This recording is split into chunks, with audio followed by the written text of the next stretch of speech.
அனைவருக்கும் வணக்கம். அரசு அதிகாரிகளை உருவாக்கும் நோக்கில் உங்கள் இம்பல்ஸ். ஸோ வெல்வித் 2025 அப்படிங்கிற டைட்டில் ஃப்ரீயா கிளாஸ் அண்ட் டெஸ்ட் ப்ரொவைட் பண்ணிருக்கோம். அதுல நம்ம 12th ஹிஸ்டரி பார்த்துட்டு இருக்கோம். So 12th ஹிஸ்டரியில 4th lesson. இதுக்கு முன்னாடி வரைக்கும் எப்படி பார்த்திருப்போம் அப்படின்னு சொல்லி பார்த்தோம்னா ஒத்துழையாமையத்துக்கு முன்னாடி வரைக்கும் பார்த்திருப்போம். ஓகேங்களா? ஸோ இவங்களுடைய பிராமண உலக இயக்கங்கள் எப்படி இருந்துச்சு அப்படிங்கிற வரைக்கும் நம்ம பார்த்திருப்போம். ஓகேங்களா? ஸோ இந்த வீடியோல ஒத்துழையாமை இயக்கம் இருந்து பார்க்கலாம். ஒத்துழையாமை இயக்கம். ஸோ ஒத்துழையாமை இயக்கம் முதல்ல எதுக்கு வருது அப்படின்னு சொல்லி பார்த்தோம்னா, முதல்ல நம்ம சொல்லியிருப்போம் பிராமண உலக இயக்கத்துல என்ன பண்ணிருப்பாங்க, அவங்களுக்கு தேவையான இயக்கங்களை வந்து உருவாக ஆரம்பிச்சிருப்பாங்க.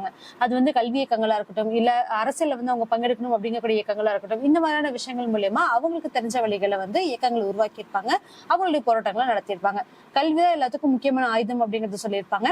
அதனால எல்லாத்துக்குமே வந்து கல்வி கற்கிறதுக்காகன்னு சொல்லிட்டு சில வழிகளை செஞ்சிருப்பாங்க. இது எல்லாமே ஒரு பாட்டுல இருக்கா. சோ இதுல வந்து அரசியல் எப்படி பங்கேற்கணும் அப்படிங்கிற விஷயத்தையும் கொண்டு வந்திருப்பாங்க. ஒடுக்கப்பட்ட மக்களுக்கான விஷயங்களையும் கொண்டு வந்திருப்பாங்க. இது எல்லாமே பிராமண இயக்கத்துல கொண்டு வந்திருப்பாங்க. இப்போ ஒத்துழையாமை இயக்கம் எதுக்காக ஒத்துழையாமை இயக்கம் வருது அப்படின்னு சொல்லி பார்த்தோம்னா, இப்படி என்னதான் நம்ம பிரிட்டிஷருக்கு வந்து அப்போஸ் பண்ணி ஒவ்வொரு விஷயங்களையும் செஞ்சாலும் அவங்க இது எதையுமே அக்செப்ட் பண்ணிக்கிறதுக்கு தயாராகவே இல்லை.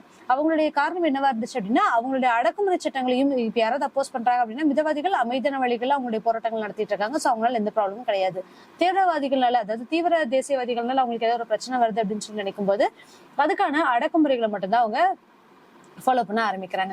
இதுக்கு நடுவுல மிதவாதிகளுக்கும் முஸ்லிம்களுக்கும் ஆதரவாக தான் ஒவ்வொரு விஷயமும் பண்ணிட்டு இருந்தாங்க. ஸோ 1909 மிண்டோ மார்லி சட்டத்தின் மூலியமா இவங்களுக்கு சொல்லி இடஒதுக்கீடு கொடுக்குறாங்க. இது எல்லாமே பண்ணிட்டு இருந்தாங்க. ஒரு கட்டத்துக்கு மேல இஸ்லாமியர்களுமே வந்து அவங்களுக்கு அப்போஸ் பண்றாங்க அப்படின்னு தெரிஞ்ச உடனே அவங்களுக்கு வர வழி தெரியல. ஸோ இருக்கக்கூடிய பிரச்சனைகள் எல்லாத்தையுமே வந்து அவங்க எதையுமே கன்சிடர் பண்ணிக்காம போயிட்டு இருக்காங்க. இந்த ரீசனால் என்ன பண்றாங்க அப்படின்னா, முதல் முறையா காந்தி எப்படி என்ன பண்றாரு, அவருடைய சத்தியாகிரகம், அதாவது அஹிம்சை முறை, எந்த விதமான பிரச்சனையும் இருக்கக்கூடாது அப்படிங்கறது எல்லாத்தையுமே வந்து அவர் வாபஸ் வாங்கிக்கிறாரு. ஓகேங்களா? அப்படிதான் வந்து இந்த ஒத்துழையாமை இயக்கம் அப்படிங்கிறது உருவாகுது. இந்த ஒத்துழையாமை இயக்கத்துல என்ன ரீசன், எதனால வந்து ஒத்துழையாமை இயக்கத்தை நம்ம வந்து ஃபாலோ பண்றோம், இதுல என்னென்னலாம் லைனா போட்டு வந்தாங்க அப்படிங்கறதுல நம்ம பார்க்கலாம். ஓகேங்களா? சோ இதுல ஃபர்ஸ்ட் ஒன் என்ன அப்படின்னு சொல்லி பார்த்தோம்னா ரவுலட் சட்டம். சோ ரவுலட் சட்டம் பத்தி முதல்ல நம்ம பார்த்திருப்போம். ரவுலட் சட்டம் எப்ப நடந்திருக்கும், எப்ப கொண்டு வந்திருப்பாங்க அப்படின்னு சொல்லி பார்த்தோம்னா 1919 கொண்டு வந்திருப்பாங்க. இது எதோடைய முன் பாதுகாப்பு அப்படின்னு சொல்லி பார்த்தோம்னா இந்தியர்களுக்கான பாதுகாப்பு சட்டம் அப்படின்னு சொல்லிட்டு 1915 ஒண்ணு கொண்டு வந்திருப்பாங்க. அதோட எக்ஸ்டென்ஷனா தான் இந்த ரவுலட் சட்டம் அப்படிங்கிறது இருக்கும். ரைட்? சோ இப்ப இதுல என்ன பண்றாங்க அப்படின்னு சொல்லி பார்க்கும்போது, மிதவாத தேசியவாதிகளுக்கு முக்கியத்துவம் தராங்க. ஏன்? அவங்க வந்து எந்த ப்ராப்ளமே வந்து பார்ட்டிசிபேட் பண்றது கிடையாது, அவங்களால எந்த பிரச்சனையுமே இல்ல அப்படிங்கிற ஒரு ரீசன்னால. தீவிர தேசியவாதிகளை தனிமைப்படுத்துறது இவங்களுடைய ஒரு முக்கியமா வச்சிருக்காங்க. அது வந்து பிரிட்டிஷர்ஸோட ஒரு முக்கியமான கொள்கையா இருக்கு. அப்ப 1919 இந்திய கவுன்சில் சட்டம் மற்றும் ரவுலட் சட்டம். சோ இந்த இந்திய கவுன்சில் சட்டம் அப்படிங்கிறது என்ன, சீர்திருத்த சட்டங்கள் அப்படிங்கறத ஒண்ணு கொண்டு வராங்க அப்படின்னு சொல்லி பார்த்தோமா. சோ இந்த சீர்திருத்த சட்டங்கள் மூலியமாவும் மற்றும் ரவுலட் சட்டம், இது ரெண்டுமே வந்து என்ன பண்றாங்க அப்படின்னா 1919 எஸ்டாப்ளிஷ் பண்றாங்க. இதனால என்ன பண்றாங்க அப்படின்னு சொல்லி பார்க்கும்போது, சோ என்ன ரீசன் அப்படின்னு சொல்லி பார்த்தோம்னா, உலகப்போர் நடந்த காலகட்டத்துல தீவிரத்தன்மையுடையோர் மற்றும் தேசபக்த புரட்சியாளர்களுக்கு எதிரான அடக்குமுறை நடவடிக்கைகள் தொடர்ந்து இருந்துட்டே இருந்துச்சு. சோ அந்த ஒரு காரணத்தினாலையும் இதனால என்ன பண்றாங்க, சோ யாரெல்லாம் வந்து அடக்குமுறை அப்படிங்கிறது யாரெல்லாம் அப்போஸ் பண்றாங்களோ அவங்களை வந்து ஜெயில போடுறது, தூக்குல போடுறது, ஆயுள் தண்டனை கொடுக்கறது, இதுதான் இவங்களுடைய குறிக்கோளா வச்சிருந்தாங்க அப்படின்னு சொல்லி சொல்றோமா. சோ இந்த மாதிரி போராட்ட குணங்கள் அவங்க கிட்ட அதிகமா இருக்க இருக்க இருக்க என்னாச்சு அப்படின்னா, இவங்களுமே அந்த அடக்குமுறைகளை இன்னுமே வந்து ஸ்ட்ராங் படுத்திட்டே இருக்காங்க. ஓகேங்களா? அவங்களை எப்படி சப்ரஸ் பண்ணும் அப்படிங்கிறது பிரிட்டிஷர்ஸ்க்கு தெளிவாவே தெரிய ஆரம்பிக்குது. இப்படிதான் வந்து இவங்களையும் அவங்க ஸ்ட்ராங் பண்ணிக்கிறாங்க. அப்ப மத்திய சட்டப்பேரவையினுடைய ஒவ்வொரு உறுப்பினரும் இந்த மசோதாவை எதிர்க்கிறாங்க. எந்த மசோதாவை அப்படின்னு சொல்லி பார்த்தோம்னா 1919 ரவுலட் சட்டம் அப்படிங்கிறது. எப்ப இதை சொல்லியிருப்பாங்க, 1918 வந்து இதை சொல்லியிருப்பாங்க, இந்த மாதிரி ஒரு சட்டம் கொண்டு வர போறோம் அப்படின்னு சொல்லிட்டு. இதுக்காக தான் வந்து பார்த்தோம் அப்படின்னா ஸ்பெஷல் செஷன்லாம் நம்ம கொண்டு வந்திருப்போம். ரைட்? ஸோ சிறப்பு மாநாடுகள் நடத்தப்பட்டிருக்கும். அதுல வந்து அப்போஸ் பண்ணுவோம் அப்படின்னு சொல்லியிருப்பாங்க. இது வந்து ரொம்ப ஆபத்தானது அப்படின்னு சொல்லியிருப்பாங்க. ஒவ்வொருத்தரும் அவங்களுடைய கருத்து தெரிவிச்சிருப்பாங்க. ஆனா இது எதையுமே கன்சிடர் பண்ணல. இவங்களுடைய அப்போசிஷன் அதிகரிக்க என்ன பண்றாங்க அப்படின்னு சொல்லி பார்த்தோம்னா 1919 மார்ச் மாதத்துல இந்த ரவுலட் சட்டத்தை வந்து அரசு நிறைவேற்றுது. சோ எந்தவித நீதிமன்ற விசாரணையும் இன்றி எவரையும் சிறையில் அடைக்க அரசுக்கு இந்த சட்டம் அதிகாரம் அளித்தது. சோ ரவுலட் சட்டம் அப்படிங்கிறது என்ன, இப்ப நான் பார்க்கும்போது ஆப்போசிட்ல வந்து என்ன பார்த்து சிரிச்சிட்டான் அப்படின்னா கூட எந்த வித ரீசனும் இல்லாம அவனை பிடிச்சி நான் ஜெயில போட முடியும். இதுதான் வந்து ரவுலட் சட்டத்தோட ஒரு குறிக்கோளா இருக்கு. சோ அப்ப இது எந்த அளவுக்கு ஆபத்தானது அப்படிங்கறத இந்திய மக்கள் எல்லாருமே உணர்றாங்க. இது நடக்க கூடாது அப்படிங்கிறதுக்காகவும் அதிகபட்ச போராட்டம் நடத்துறாங்க. ஆனா எதுவுமே வந்து அவங்களுடைய கையில இல்ல. ரவுலட் சட்டத்தை கொண்டு வர ஆரம்பிக்கிறாங்க. சோ மார்ச் மாதத்துல ரவுலட் சட்டத்தை எஸ்டாப்ளிஷ் பண்ண உடனே என்ன பண்றாங்க அப்படின்னு சொல்லி பார்த்தோம்னா, இங்கதான் வந்து ஒத்துழையாமை இயக்கத்தை பின்பற்ற ஆரம்பிக்கிறாங்க. ரவுலட் சட்டம் இதுக்கான தூண்டுகோலா இருக்கு.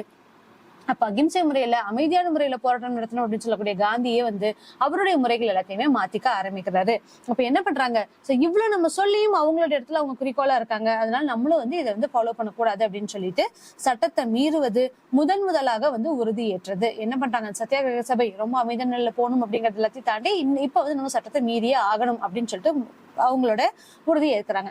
அப்ப கூட்டங்கள் அந்நிய துணிகளை புறக்கணிப்பது, சோ அந்த சட்டங்களை மீறது அப்படிங்கிறது என்னவா இருக்கு அப்படின்னு சொல்லி பார்த்தோம்னா, எல்லாத்துக்கு முன்னாடி கூட்டங்கள் கூட்டங்கள் கூடுறது, அந்நிய துணிகளை புறக்கணிக்கிறது, பள்ளிகளை புறக்கணிப்பது, கல்லுக்கடைகளுக்கு முன் ஆர்ப்பாட்டங்களை நடத்துவது, மனுக்கள், போராட்டங்கள், இந்த முறைகள் எல்லாத்தையுமே வந்து அவங்க ஸ்டாப் பண்றாங்க. இது வேண்டாம், இந்த மாதிரிலாம் எதுவுமே செய்யாம என்ன பண்றாங்க அப்படின்னு சொல்லி பார்த்தோம்னா புதுமையான முறைகளை பின்பற்றாங்க. அவங்களுக்கு எந்த இடத்துல நம்ம நெருக்கடி கொடுக்குறோம் அப்படின்னா அந்த இடத்து மூலியமா தான் அவங்க வெளியே வர முடியும் அப்படிங்கறதா இவங்களோட முக்கியமான விஷயமா இருக்கு. ஓகேங்களா? சோ இல்ல சட்டப்பேரவை எல்லாம் புறக்கணிப்பு செய்வாங்க. இதெல்லாம் தான் வந்து முக்கியமான இடங்களா இருக்கு. அப்ப என்ன பண்றாங்க அப்படின்னா தொழிலாளர்கள், கைவினை கலைஞர்கள், விவசாயிகள் ஆகியோர் பெரும் பங்கேற்புடன் சத்தியாகிரகம் அப்படிங்கறதா இவங்களுடைய ஒரு புதுமையான விஷயமா இருக்கு. எல்லாருமே அவங்களோட தொழிலை நிறுத்திட்டோம் அப்படின்னா சோ ஒரு சில சாரர் மட்டும் தானே அவங்களுடைய இடங்களை விட்டு வராங்க. இப்ப எல்லாருமே கம்ப்ளீட்டா மொத்த நாடுமே வந்து அவங்களுடைய வேலை செய்யல அப்படின்னா இவங்களுக்கு என்ன ரெவன்யூ ஜென்ரேட் ஆகும், எப்படி இவங்களுடைய நாடுகளை வந்து இவங்க முன்னேற்றம் செய்வாங்க அப்படிங்கிறது ஒரு விஷயமா இருக்கு. அப்படிங்கக்கூடிய ஆயுதம் எடுக்கிறாங்க. சோ இதுல காதி தான் வந்து இதன் அடையாளமாகவும் பின்னர் தேசியவாதிகளுடைய உடையாகவும் மாறி போனது.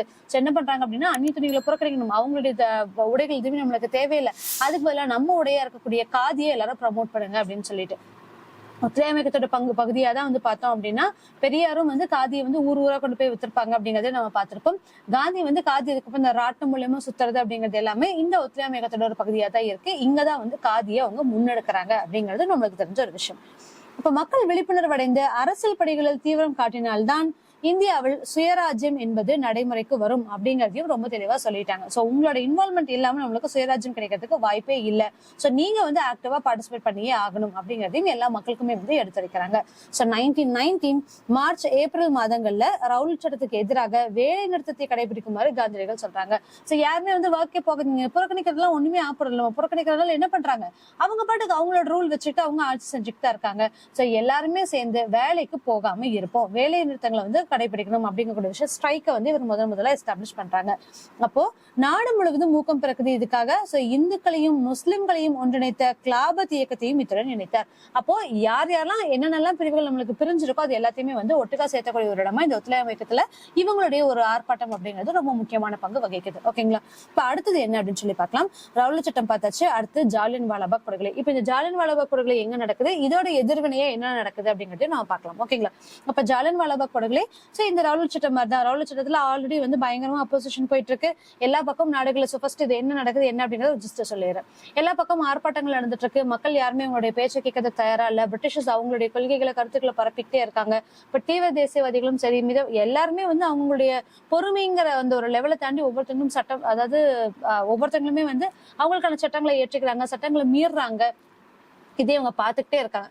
பார்த்துட்டு ஒரு கட்டத்துக்கு மேல என்ன பண்றாங்க அப்படின்னு சொல்லி பார்த்தோம்னா பொறுமையிலிருந்து போயிடுறாங்க. ஒரு சைட்ல வந்து ஆங்கிலேயர்களும் அவங்க வந்து எப்படி சப்ரஸ் பண்ணணும் அப்படிங்கறதுக்கான விஷயங்களை வந்து தெளிவா ஒவ்வொன்றும் எடுத்து நடத்திட்டு இருக்காங்க. இப்படி இருக்க பட்சத்துல என்ன பண்றாங்க, ஜாலியன் வாலாபாக் படுகொலை அப்படின்னு சொல்லி ஒன்று நடக்குது. ஸோ ரைட்டையும் அவங்க பார்த்துட்டு இருந்தாங்க அப்படிங்கறத சொல்லலாம். ஸோ நம்ம அமைதியான முறையில தான் ஒவ்வொரு சத்தியார்களும் பண்ணிட்டு இருக்கோம், ஸ்ட்ரைக் பண்ணிட்டு இருக்கோம், யாருக்கும் எந்த ஆபத்தும் இல்லாம யாரையும் எந்த படுகொலையும் செய்யாம இந்த மாதிரியான விஷயங்கள போயிட்டு இருக்கு. ஸோ அப்ப இந்த ஜாலியன் வாலாபாக் அப்படிங்கக்கூடிய ஒரு பார்க்ல பைசாகி திருநாள், அதாவது சீக்கியரோட ஒரு திருநாள் வருது. அந்த விஷயம் அந்த பைசாகி அப்படிங்கக்கூடிய செலிப்ரேட் பண்றதுக்காக அவங்க ஒரு ஆயிரக்கணக்கான மக்கள் குவிஞ்சிருக்காங்க, அதை வந்து இது பண்றதுக்காக.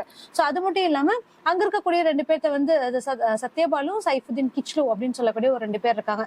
அவங்களையுமே வந்து பார்த்தோம் அப்படின்னா அவங்களுக்கும் வந்து கைது செய்யறாங்க. சோ கைது செய்யறதுக்கு வந்து எதிர்ப்பு தெரிவிக்கிறதுக்காக தான் வந்து அந்த கூட்டம் கூடுறாங்க. ஆனா அமைதியான முறைகளை கூடுறாங்க.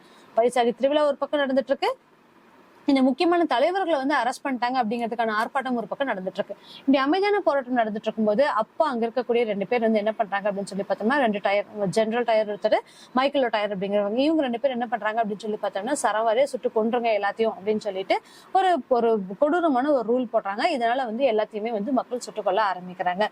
சோ வந்து அந்த ஜாலியன் வாலாபாக் அந்த வந்து செவத்தை தாண்டி போக முடியல. இது எல்லாமே நமக்கு ஹிஸ்டரி ரொம்ப பிரீஃபா சொல்லக்கூடிய ஒரு விஷயம். சோ செவரை தாண்ட முடியல அவங்களால. அந்த ஒரு குட்டி இடங்களே வந்து ஒரே ஒரு தான் வந்து அதுல கதவு இருக்கும், எல்லா சைடுமே லாக்கு. அப்படி இருக்கும்போது மக்கள் ஏராளமான மக்கள் கொல்லப்பட்டாங்க அப்படின்னு சொல்லிட்டு. சோ அவங்க ரெக்கார்டிக்லி ப்ரூஃப் அப்படிங்கிறது 300 to 379 500க்குள்ளதான் காட்டியிருப்பாங்க. ஆனா பார்த்தோம்னா ஆயிரக்கணக்கான மக்கள் இறந்திருப்பாங்க அப்படின்னு சொல்லிட்டு நம்ம பார்த்திருப்போம். ஓகேங்களா? சோ இதுதான் வந்து இவங்களுடைய முக்கியமான விஷயம். இதுக்கப்புறம் என்ன பண்ணிருப்பாங்க அப்படின்னு சொல்லி பார்த்தோம்னா அப்படி எவ்வளவு கொடுமையான முறையில சுட்டுக்கொண்டு இவங்க ரெண்டு பேருக்கும் என்ன பதில் கிடைச்சிருப்பாங்க அப்படின்னு சொல்லி பார்த்தோம்னா எதுவுமே கொடுத்துருக்க மாட்டாங்க. அவங்கள வந்து தப்பிச்சு வெளியே விட்டுருவாங்க. இந்த குற்றங்கள் இருந்தெல்லாம் அவங்களை விடுவிச்சிருவாங்க. சோ இது வந்து ஒருத்தருக்கு வந்து ரொம்ப ஒரு குற்ற உணர்ச்சியா இருக்கும். இந்த மாதிரி மாதிரி இவ்வளவு கொடுமைக்கு காரணமானவங்களை வந்து எப்படி இவங்க விடலாம் அப்படின்னு சொல்லிட்டு சோ அங்கதான் உதம் சிங் அப்படின்னு சொல்லிட்டு ஒருத்தர் இருப்பார். ஓகேங்களா, சோ இந்த பாக்ஸ்ல இருக்கு. சோ இந்த உதம் சிங் அப்படிங்கறத என்ன பார்த்தோம் அப்படின்னு சொல்லி பார்த்தோம்னா கால்சா அப்படின்னு சொல்லக்கூடிய ஒரு ஆதரவற்றோர் காப்பகத்துல வளர்க்கப்பட்ட ஒருவர். ஓகேங்களா, 11 வருவ இளைஞர். இவர் என்ன பண்ணிருப்பாருன்னா இந்த ஜாலியன் வாலாபாக் படுகொலை வந்து நேர்ல பார்த்திருப்பாரு. அப்படி பார்த்துட்டு பழிவாங்கிற விதமா என்ன பண்ணிருப்பாரு அப்படின்னு சொல்லி பார்த்தோம்னா 1940 மார்ச் 30ல. சோ ஜாலியன் வாலாபாக் எப்ப நடந்துச்சு? 1919ல நடந்துச்சு. இவர் என்ன பண்ணிருப்பாருன்னா 1940ல நடந்திருப்பாரு. ஓகேங்களா, கிட்டத்தட்ட 39 வருஷம் கழிச்சு என்ன பண்ணிருக்காரு அப்படின்னு சொல்லி பார்த்தோம்னா 39 வருஷம் கழிச்சு போய் இந்த மைக்கேல் டயரை வந்து இவர் படுகொலை செஞ்சிருப்பாரு. படுகொலை செஞ்சதும் இல்லாம இவங்களுமே வந்து தூக்கிலிடப்பட்டிருப்பாங்க. ஓகேங்களா, சோ இது வந்து இதுல இருக்கக்கூடிய ஜஸ்ட் இப்ப இதுல என்னென்ன இன்ஃபர்மேஷன்ஸ் கொடுத்திருக்காங்க அப்படின்னு பார்க்கலாம். சோ முதல்ல நம்ம சொன்னது எல்லாமே அப்படியே தான் இருக்கும். சோ இதுல எதெல்லாம் விட்டுருக்கோமோ அதை மட்டும் நம்ம பாத்துக்கலாம். அப்போ அவங்களுக்கு மக்கள் கிட்ட ஒரு தன்னெழுச்சி இருக்குது. எல்லாருமே வந்து போர்ல பங்கிட ஆரம்பிக்கிறாங்க. எல்லாருமே வந்து ப்ராப்ளம் பண்ணி நிக்கிறாங்க. 1919 ஏப்ரல் 13ல தான் வந்து பார்த்தோம் அப்படின்னா எங்க நடக்குது அப்படின்னு சொல்லி பார்க்கும்போது அமிர்தசரஸ் நகர்ல ஜாலியன் வாலாபாக் அப்படிங்கக்கூடிய ஒரு இடத்துல மக்கள் திரள் வந்து கூட்டங்கள் கூட்டுறாங்க. எதுக்காக அப்படின்னு சொல்லி பார்த்தோம்னா சத்யபாலுக்கும் சைஃபுதீன் கிச்லு அவங்களுடைய கைது செய்யறதுக்கு எதிர்ப்பு தெரிவிக்கக்கூடியமா சோ அமைதியான முறையில ஆர்ப்பாட்டம் நடந்துட்டு இருக்கு. அது மட்டும் இல்லாம இங்க என்ன சொல்றாங்க, சீக்கிய திருவிழா, பைசாகி திருவிழா அப்படின்னு சொல்லி இருக்கும். சோ அதெல்லாம் சின்ன பாக்ஸ்ல கொடுத்திருக்காங்க. ஓகேங்களா, சோ அந்த திருவிழாக்காக வந்து எல்லாருமே உள்ள வந்து பார்ட்டிசிபேட் பண்ணிருக்க ஆரம்பிச்சிருக்காங்க. அப்ப எங்க நடத்துறாங்க அப்படின்னா 2000க்கும் அதிகமான மக்கள் போராட்ட காலத்தில் குழுமி இருந்தனர். இவ்வளவு பேர் மக்கள் வந்து அங்க இருக்கிறாங்க. பஞ்சாபினுடைய துணைநிலை ஆளுநராக இருந்த யார் அப்படின்னு சொல்லி பார்த்தோம்னா மைக்கேல் ஓ டயர். இந்த மைக்கேல் ஓ டயர் யாரு? துணைநிலை ஆளுநர், கவர்னரா இருந்திருக்கிற ஒருத்தர். ராணுவ கமாண்டரோட பேரும் டயர் தான். சோ ஜெனரல் ரெஜினால்ட் டயர் அப்படின்னு சொல்லி சொல்லுவாங்க. ஓகேங்களா, சோ இவங்க ரெண்டு பேரும் சேர்ந்தா என்ன பண்றாங்க அப்படின்னு சொல்லி பார்த்தோம்னா இவங்களுக்கு வந்து நம்ம எப்படியாவது ஒரு லெசன் சொல்லியே ஆகணும். சோ இவங்களை வந்து சுட்டு கொல்ல போறோம் அப்படின்னு சொல்லிட்டு இந்த ஒரு விஷயங்களை நடத்துறாங்க. அப்ப அரசு தகவலின்படி 379, ஆனா வந்து கிட்டத்தட்ட 1000க்கும் மேற்பட்டோர் இறந்திருக்கலாம் அப்படிங்கறதையும் இதுல சொல்றாங்க. ஓகேங்களா, அப்ப ராணுவ சட்டம் பஞ்சாப் முழுவதும் அமல்த்தப்படுது. ஓகேங்களா, சோ என்ன பண்றாங்க, அப்போ இங்க வந்து அமைதி நிலவல அப்படின்னு சொல்லிட்டு இந்த ராணுவ சட்டத்தை ஏற்றுறாங்க. இதனால பஞ்சாப் மக்கள் வந்து இன்னுமே அதிகமான துயரங்களை சந்திக்கிறாங்க அப்படிங்கறதையும் நம்ம இது மூலமா தெரிஞ்சுக்க முடியும். அப்ப இந்த கொடுமைகளை கண்ட நாடு முழுவதுமே கொந்தளிக்குது. பம்பாய், கல்கத்தா, டெல்லி, லாகூர் ஆகிய இடங்கள்ல ரவுல சட்டத்துக்கு எதிராக பெரிய அளவுல வந்து போராட்டங்கள் நடத்த ஆரம்பிக்குது. மேல இருக்கக்கூடிய எல்லா இடங்களிலுமே அப்படி அங்க ஆர்ப்பாட்டக்காரர்கள் வந்து துப்பாக்கி சூடு நடத்தப்படுகிறது. எங்கெல்லாம் போராட்டம் செய்றீங்களோ அங்கெல்லாம் துப்பாக்கி சூடுதான். நம்ம பார்த்துட்டு போல ரவுல சட்டம் அப்படிங்கிறது அதானே. ஏன் இதுக்குன்னு காரணமே கேட்காம யார வேணாலும் கொல்லலாம், தூக்கிலிடப்பட முடியும், அவங்களால நாடு கடத்தப்பட முடியும், சிறையில் அடக்க முடியும் அப்படிங்கறதான் பிரச்சனை. சோ இதை வந்து ஒரு காரணமா காட்டி இவங்க என்ன பண்றாங்க அப்படின்னு சொல்லி பார்த்தோம்னா எங்கெல்லாம் இஷ்யூஸ் நடக்குதோ அங்கெல்லாம் வந்து துப்பாக்கி சூடு நடத்தப்படுது. பல நகரங்கள் மற்றும் மாநகரங்களில் வன்முறை நிகழ்வுகள் அரங்கேறுது. சோ வன்முறைகளும் அதிகமா நடக்க ஆரம்பிக்குது. இதுக்கு எதிர்ப்பு தெரிவிச்சு யார் என்ன பண்றாரு அப்படின்னு சொல்லி பார்த்தோம்னா ரவீந்திரநாத் தாகூர். இதுதான் வந்து ரொம்ப ரொம்ப இம்பார்ட்டன்ட். சோ ரவுலட் சட்டத்துக்கு எதிர்ப்பு தெரிவிச்சு ரவீந்திரநாத் தாகூர் என்ன பண்றாரு அப்படின்னு சொல்லி பார்த்தோம்னா அவருடைய பட்டங்களை திறந்திருப்பாரு. இதுக்கு முன்னாடி காந்தியடிகள் எங்க பட்டத்தை திறந்திருப்பாரு? போன வீடியோஸ் நம்ம பார்த்திருப்போம், ரைட்? அப்போ காந்தியடிகள் எதற்காக வந்து அவருடைய பட்டங்களை திறந்திருப்பாங்க அப்படிங்கறதையும் கமெண்ட் செக்ஷன்ல ஆன்சர் பண்ணுங்க. ஓகேங்களா, சோ இதனால என்ன பண்றாரு அப்படின்னு சொல்லி பார்த்தோம்னா ரவீந்திரநாத் அவங்களுக்கு வழங்கப்பட்ட பட்டங்கள் எல்லாத்தையுமே திறக்கிறாங்க. சோ ஜாலியன் வாலாபாக் படுகொலைக்கு பிறகு ரவீந்திரநாத் தாகூர் தனது அரச பட்டத்தை உடனடியாக திறக்கிறார். அது மட்டும் இல்லாம 1919 மே 31 என்ன பண்றாரு அப்படின்னா அரச பிரதிநிதிக்கு ஒரு கடிதம் அனுப்புறாரு. என்ன அப்படின்னா, இவ்வளவு ஒரு கஷ்டமான ஒரு சூழல்ல என்னுடைய மக்களை ஒரு மனுஷங்களா கூட நீங்க பாக்கல. அப்படி இருக்கும்போது நீங்க கொடுத்திருக்கக்கூடிய எந்த சிறப்பு பட்டங்களையுமே வந்து என்னால ஏத்துக்க முடியல. அதனால இது எல்லாத்தையுமே வந்து நான் திரும்ப ஒப்படைக்கிறேன் அப்படின்னு சொல்லியிருக்காரு. ஓகேங்களா, அப்ப கிலாபத், பஞ்சாப் கொடுமை ஆகிய 2 காரணங்களால் ஒத்துழையாமை இயக்கம் தொடங்கப்பட்டது. சோ இந்த ரீசனால தான் என்ன பண்றாங்க அப்படின்னு சொல்லி பார்த்தோம்னா இந்த ஒத்துழையாமை இயக்கம் அப்படிங்கறத தொடங்குறாங்க. துருக்கி சுல்தான் மற்றும் இஸ்லாமிய புனிதத்தலங்கள் தொடர்பானது கிலாபத் இயக்கம். சோ முதல்ல நம்ம பார்த்திருப்போம் கிலாபத் இயக்கம் எதுக்காக கொடுத்திருப்பாங்க அப்படின்னா அங்க இருக்கக்கூடிய துருக்கி சுல்தானுக்கு அவங்களுடைய பதவி கலீஃபா அப்படிங்கக்கூடிய பதவி வந்து திறந்திருப்பாங்க. அவங்களுக்குன்னு சொல்லக்கூடிய ஒரு புனிதத்தலங்களை வந்து மேம்படுத்தக்கூடிய இடங்களை வந்து நிறுத்தியிருப்பாங்க. சோ அதனால இந்தியா அதாவது உலகம் முழுவதும் இருக்கக்கூடிய இஸ்லாமியர்கள் அவங்களுக்கு எதிராக வந்து போராட்டங்கள் தொடர ஆரம்பிக்கிறாங்க. அதுதான் இந்த கிலாபத் இயக்கம் அப்படின்னு சொல்றது. அதை வந்து ஒரே லைன்ல முடிச்சிருக்காங்க. ஓகேங்களா, ஜாலியன் வாலாபாக்ல ஆர்ப்பாட்டக்காரர்கள் மீது தாக்குதல் நடத்தப்பட்டு படுகொலை செய்யப்பட்ட நிகழ்வு தான் பஞ்சாப் கொடுமை அப்படின்னு சொல்லி அழைக்கப்படுது. ஜாலியன் வாலாபாக் படுகொலை தான் பஞ்சாப் படுகொலை, பஞ்சாப் கொடுமை அப்படின்னு சொல்லி சொல்றாங்க. ஓகேங்களா, பிரிட்டிஷ் ஆட்சியாளர்களுடைய உறுதிமொழிக்கு எதிராக இந்த இஸ்லாமிய புனிதத்தலங்களுடைய கட்டுப்பாட்டை இஸ்லாம் அல்லாத சக்திகள் தங்கள் கட்டுப்பாட்டில் எடுத்துக்கொண்ட நிலையில ஓகேங்களா, சோ இவங்களை வந்து அவங்களுடைய கட்டுப்பாடுகளை எடுத்துக்கிறாங்க. இதனால என்ன பண்றாங்க அப்படின்னு சொல்லி பார்த்தோம்னா இங்க ஜாலியன் வாலாபாக்ல நடந்த எந்த பிரச்சனையுமே வந்து இவங்க கன்சிடர் பண்ணிக்கவே இல்லை. இதுக்கு மேல யார் காரணமா இருக்காங்களோ அவங்களே வந்து அந்த குற்றங்கள் இருந்தெல்லாம் விடுதலை செய்யுது. இதுதான் வந்து ரொம்ப உக்கிரமான ஒரு விஷயமா வந்து மக்களால பார்க்கப்படுது. அப்போ இந்து முஸ்லிம் ஒற்றுமை குறித்த அக்கறை கொண்ட காந்தியடிகளும் யாரெல்லாம் வந்து இந்த இப்போ இவங்களுக்கு வந்து ஒரு பிரச்சனை நடக்குதா, ஒரு ப்ராப்ளம் வந்து கலையுதா, மறுபடியும் இவங்க எல்லாத்தையுமே ஒற்று கூட்டணுமா? அப்போ ஆல்ரெடி கிலாபத் இயக்கம் அங்க போயிட்டு இருக்கு, இந்து முஸ்லிம் பிரச்சனை வந்துச்சு, லக்னோ பேக்ட்லயே வந்து பார்த்தோம் அப்படின்னா இவங்க எல்லாருமே ஒண்ணு சேர்ந்திருப்பாங்க, ரைட்? அப்போ மிதவாதிகள் தேசியவாதிகள் ஒட்டுக்கா இருந்திருப்பாங்க, இந்து முஸ்லீம்ல பிரிச்சிருப்பாங்க. அது மட்டும் இல்லாம எல்லாத்தையுமே சேர்ந்து நினைச்சிருப்பாங்க. 3 வருஷம் கழிச்சு இதை வந்து இவங்க ஒரு பிளாட்ஃபார்மா யூஸ் பண்ணிக்க ஆரம்பிக்கிறாங்க. அப்ப யாரெல்லாம் இதை சப்போர்ட் பண்றாங்க அப்படின்னு சொல்லி பார்க்கும்போது இந்து முஸ்லிம் ஒற்றுமை குறித்து அக்கறை கொண்ட காந்தியடிகள், காங்கிரஸ், இவங்க 2 பேருமே பிரிட்டிஷ் ஆட்சியாளர்களால் ஏமாறப்பட்டதா உணர்ந்த இந்த முஸ்லிம் தோழர்களுக்கு துணையா நிக்கிறாங்க. அப்ப இங்க யார் கிலாபத் இயக்கத்தோட ஹெட்டா இருக்காங்க அப்படின்னு சொல்லி பார்த்தோம்னா அலி பிரதர்ஸ் அப்படின்னு சொல்லக்கூடிய அலி சகோதரர்கள் தான். இவங்க யார் அப்படின்னு சொல்லி பார்த்தோம்னா மௌலானா சவுத் அலி மற்றும் மௌலானா அலி, முகமது அலி அப்படின்னு சொன்னாங்க. மௌலானா சவுத் அலி மற்றும் மௌலானா முகமது அலி. ஓகேங்களா? சோ இவங்க 2 பேர்த்தோட சேர்ந்து மௌலானா அபுல் கலாம் ஆசாதும் என்ன பண்றாரு அப்படின்னு சொல்லி பார்த்தோம்னா இவங்களோட இணைஞ்சு இந்த கிலாபத் இயக்கத்துடைய முக்கியமான தலைவர்களா விளங்குறாங்க. இவங்களுடைய நோக்கம் ரொம்ப தெளிவானதா இருக்கு. பிரிட்டிஷோட தலையீடு இருக்கக்கூடாது அப்படிங்கறது இவங்களுடைய தெளிவான விஷயமா இருக்கு. சோ இது எல்லாத்தையுமே வச்சு இவங்க முன்னெடுக்க ஆரம்பிக்கிறாங்க. இந்த ரீசனா வச்சு இவங்க எல்லாருமே திருப்பியும் ஒன்று கூண்டு இன்னும் வந்து பலமா வந்து பிரிட்டிஷர்ஸை அப்போஸ் பண்ண ஆரம்பிக்கிறாங்க. ஓகேங்களா? இதுதான் வந்து ஒத்துழையாமை இயக்கம். இந்த ஒத்துழையாமை இயக்கத்துல நம்ம 2 பார்ட் பார்த்திருக்கோம். ரவுலட் சட்டமும் பார்த்திருக்கோம், ஜாலியன் வாலாபாக் படுகொலையும் பார்த்திருக்கோம். சோ அடுத்ததுல எங்க வந்து ரியலாவே ஒத்துழையாமை இயக்கம் தொடங்குது அப்படிங்கிறது எல்லாமே நெக்ஸ்ட் வீடியோஸ்ல பார்க்கலாம். தேங்க்யூ.